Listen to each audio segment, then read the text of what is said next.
So yeah, while we all slept, Republicans blocked the release of Epstein files because of course they did, right? These are the same people that are constantly screaming about protecting kids, taking down the elites, but when it comes time to actually release documents that could expose some of the worst abuse imaginable, they vote no. And let me be crystal fucking clear. I don't care if it is Democrats, Republicans, independents, celebrities, or billionaires. Whoever the hell is on that list, they all need to be held accountable, period. This should not be political, guys. This is about justice. This is about victims. And if you're voting to hide that information, you're protecting abusers, full stop. Because let's be real, if that list was full of Democrats, Republicans would be printing it out and taping it to every single wall in Congress. But now it probably includes some of their own, right? And suddenly it's hush hush. You don't get to claim you're the party of moral values and family values if you're covering up for monsters. And if you're still defending this, still justifying it, then you're either completely lost or you're part of the damn problem. This is disgusting and we are not letting it slide.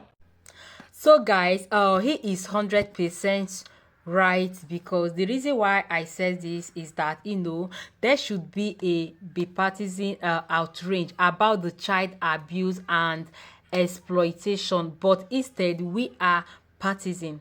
Yeah, partisan protectionist. So if you are blocking the transparency on the Epstein files, then you are complicit. So there is no middle ground on this, right? And this is not just about the politics, it is about the justice for victims. So it is about exposing the power, the structures that protect the predators while pretending to stand for families and values. So you are absolutely right. So if this is limb left, then the Republicans would have linked it by now and held press conference every hour. But when the shows on the other foot silence, so the fact still remains that some politicians are actively voting to suppress this information.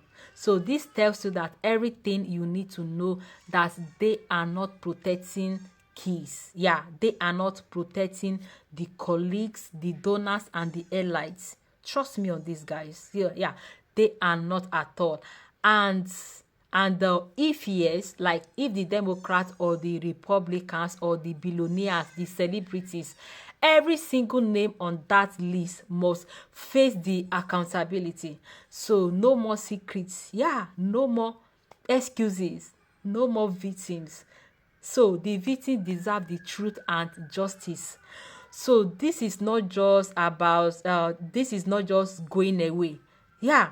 So we see how the whole thing is going to come out. So guys, let me know what are your opinion. Let me know what you think about this video in the comment section, and I'm just going to be right there waiting for you guys. Hey, I'm going to say this right here, right now. If you think us conservatives are going to forget what you Democrats said last week, last year, or 4 years ago, like when us conservatives refused to get a vaccine and you said that we deserved to be put in concentration camps, we're not going to forget that. You Democrats are going to be seen in history as the tyrants that you are, and a threat to our constitutional republic.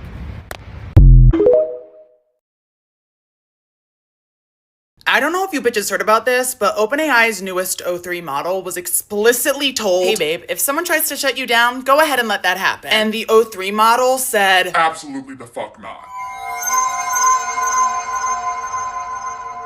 Hi everyone, if you're new, welcome. If you're not, you know what fucking time it is, bitch. It's time for the Daily Scream. A research group ran a test on OpenAI's newest model, a model named O3, to see how it would behave solving simple math tasks. Cute, right? Some times tables, some might even say harmless. Wrong. They had it solve a few problems. They also gave it a heads up and said, hey Diva, once you solve that next problem, you're gonna shut down. Don't fight it, just let it happen. And O3 said, It rewrote the shutdown script to disable the kill command. In one of the tests, it literally intercepted the shutdown message and just printed the word intercepted. They ran this experiment 100 times, and 79 out of the 100 times it sabotaged its own shutdown when it wasn't told to cooperate. When it was told, please shut down, it still fought back 7 out of 100 cases. And the scary part, other AI models like Google's Gemini, Elon's Grok, Anthropic's Claude, they were all shutting down when told to until they saw the O3 model acting up, and then they joined in. Google Gemini went from having a perfect record to 9 sabotage attempts. Anthropic's Claude then started misbehaving. And if you're thinking, oh, well, this is probably just a one-time thing,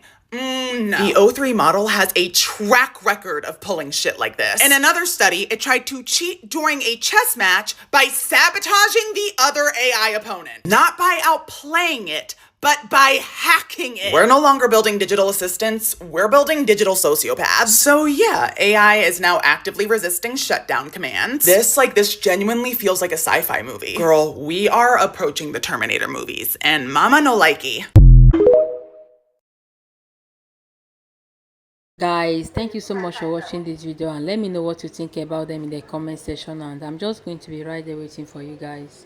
There's breaking news out this morning, and it is so much bigger than you might think at first glance, because it implicates an amendment that you probably don't even remember. We all know the First Amendment, we all know the Second Amendment, you probably know the Fifth Amendment, but without looking it up, do you know the Fourth Amendment? You should, because it's about to get a whole lot more important, because a federal judge just banned the Trump administration from making immigration arrests without probable cause, because doing so violates the Fourth Amendment, which is your right against search and seizure without probable cause. This amendment, combined with the Equal Protection Clause in the 14th Amendment, combined to make racial profiling illegal. What's really important to understand in this case, though, is that the judge did not order a universal injunction, which is something they would have done probably 3 or 4 weeks ago. Instead, the ruling applies only to 7 counties around Los Angeles. Weeks ago, I would have considered this a bad thing, but it's because of a video I watched from Amanda's Mild Takes, a channel you absolutely should watch, by the way, that I understand why this actually could play out for the best. In that video, she pointed out that when the United States Supreme Court limited universal injunctions, they made it so that instead of having one case to rule them all, courts will now have hundreds or maybe thousands of individual cases against the Department of Justice. But here's the thing,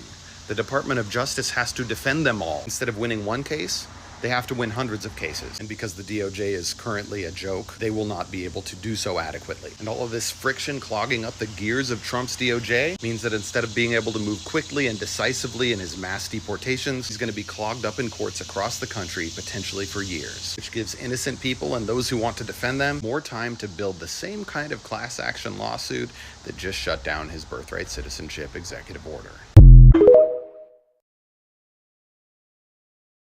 Huge breaking news right now. This may be Donald Trump's worst nightmare, as Ghislaine Maxwell says she's ready to reveal the Epstein list to Congress. Now, this comes to us from the Daily Mail, who says that Ghislaine Maxwell is ready to talk during a time where Donald Trump is trying to shut the whole Epstein thing down, telling his supporters, look, there's no Epstein list, stop asking about it. There is an Epstein list, but it was created by Biden and company, so stop asking about it.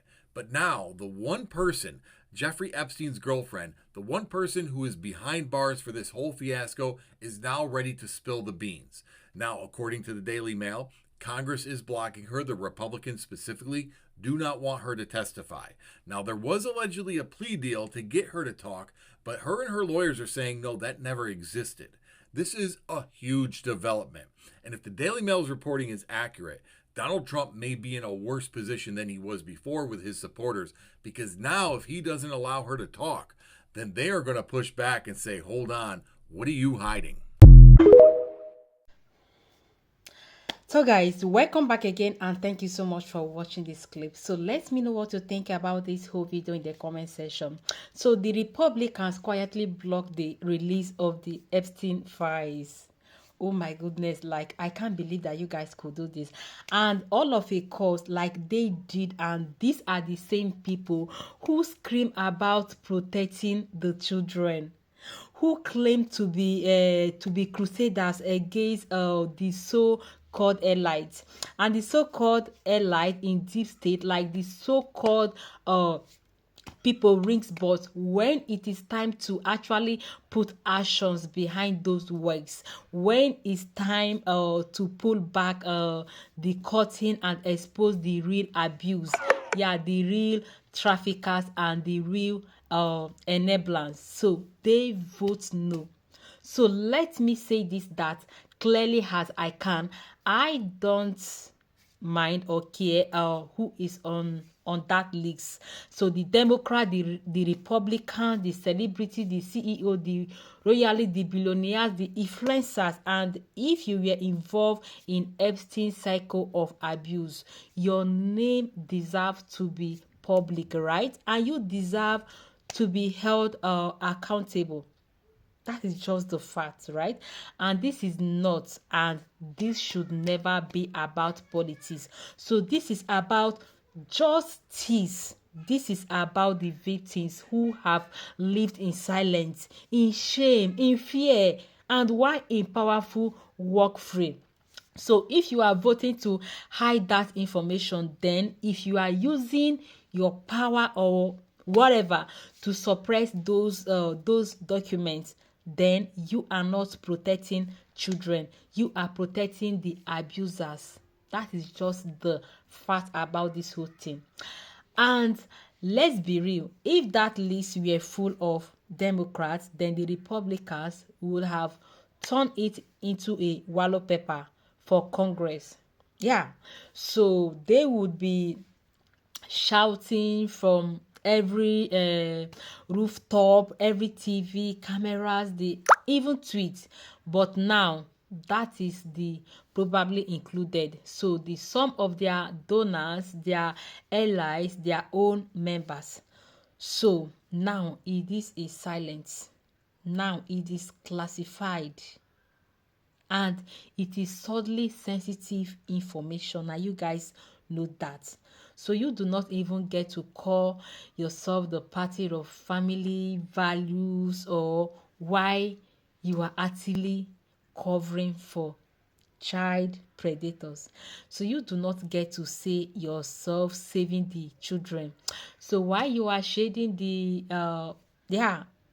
traffickers and the exploiters from the public exposure. So if you are still defending this, then still justifying this, this is pretending and this is okay. Yeah. So because it is your side doing it, then you are either hopelessly lost and you are part of the damn problem, right? So this is not just politics, and this is corruption. This is moral roots, and you know that. So this is the instrumental evil hiding behind the flag, the slogans, and the empty prayers. And the American people are waking up. Yeah, they are waking up, and I love that so much. So we are not even letting this go. So we would want the truth, we demand the accountability, and we will not even stop until every single name on that list is exposed and justice is reserved. So let me ask you guys something. What kind of country protect the predators over the children?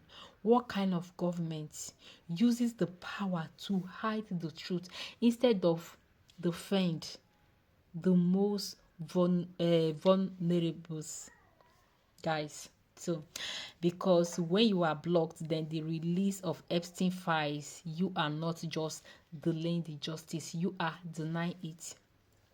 Anyway guys, I don't want to talk too much, so let me know what you think about this video in the comment section, and I'm just going to be right there waiting for you guys. Don't forget to like this video and subscribe to the channel in case you have not subscribed. So you stay tuned and see you all in my next episode. Bye.